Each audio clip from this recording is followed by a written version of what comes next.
কাছাকাছি আছি। জি আপা, আমি চট করে ঢুকে পড়তে পারি।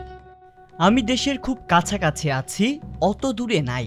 আমি খুব কাছাকাছি আছি যাতে আমি চট করে ঢুকে পড়তে পারি। বাংলাদেশের ক্ষমতাচ্যুত প্রধানমন্ত্রী শেখ হাসিনার এমনই কথোপকথনের অডিও রেকর্ড সম্প্রতি ভাইরাল হয়েছে সামাজিক যোগাযোগ মাধ্যমে। যুক্তরাজ্য প্রবাসী এক আওয়ামী নেতার সাথে শেখ হাসিনার ফোনালাপে শেখ হাসিনাকে বলতে শোনা যায় তিনি দেশের কাছে আছেন যাতে চট করে ঢুকে পড়তে পারেন।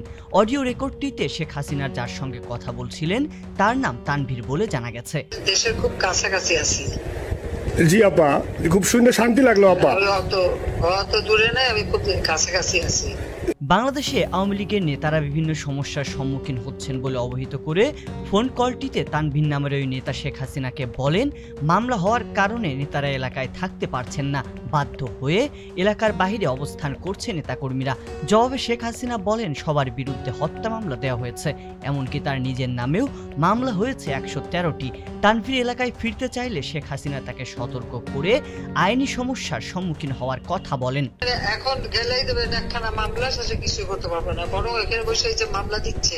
জি আপা, আমার বিরুদ্ধে 113টা মামলা। জি আপা, সব জিনিসগুলি নিয়ে আমার মনে হয় জাতিসংঘ থেকে শুরু করে সবার কাছে এটা বলা দরকার যে এটা কোন ধরনের কথা। অনুমতি পেলে তানভীর দেশে গিয়ে নেতাকর্মীদের সহযোগিতা করতে চাইলে শেখ হাসিনা বলেন তানভীরের অবস্থান পরিবর্তন না করে যেখানে আছেন সেখান থেকেই সহায়তা করতে বলেছেন। আইনজীবীদের বিষয়ে পরামর্শ চাইলে শেখ হাসিনা সব আইনজীবীকে এক হয়ে আদালতে যাওয়ার কথাও বলেন।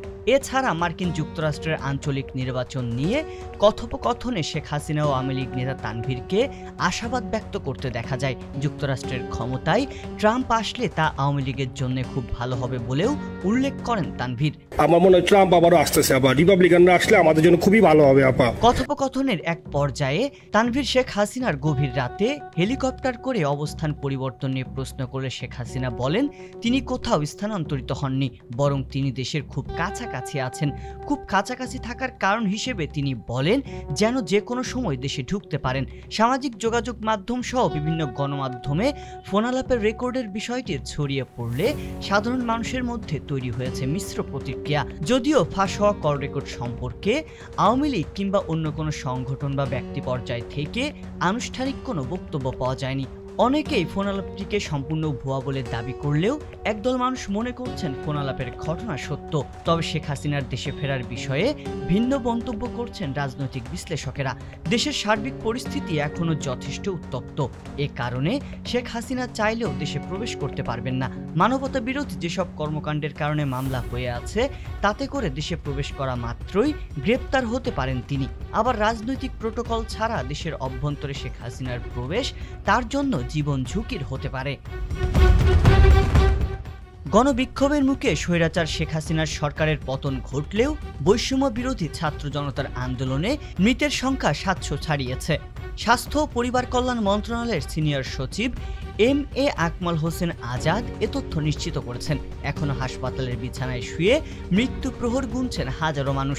ভাইরাল হওয়া কথোপকথনে শেখ হাসিনাকে দেশের মানুষের দুরবস্থা কিংবা নির্মম মৃত্যু নিয়ে কোনো কথা বলতে শোনা যায়নি। এ কারণে সামাজিক যোগাযোগ মাধ্যমে ব্যবহারকারীরা তাকে নিয়ে করছেন তীর্যক সমালোচনা, অনেকে করছেন হাস্যরসাত্মক বিদ্রূপ। প্রশ্ন উঠেছে এত মানুষের মৃত্যু যে শাসককে সামান্য ভাবায় না, তিনি আসলে দেশের কল্যাণে ঠিক কতটা বিচলিত। সংবাদ, ফিচার ও অনুষ্ঠানের জন্য ভিজিট করুন সংবাদ প্রকাশের ওয়েবসাইট এবং যুক্ত থাকুন ফেসবুক পেজ ও ইউটিউব চ্যানেলের সঙ্গে।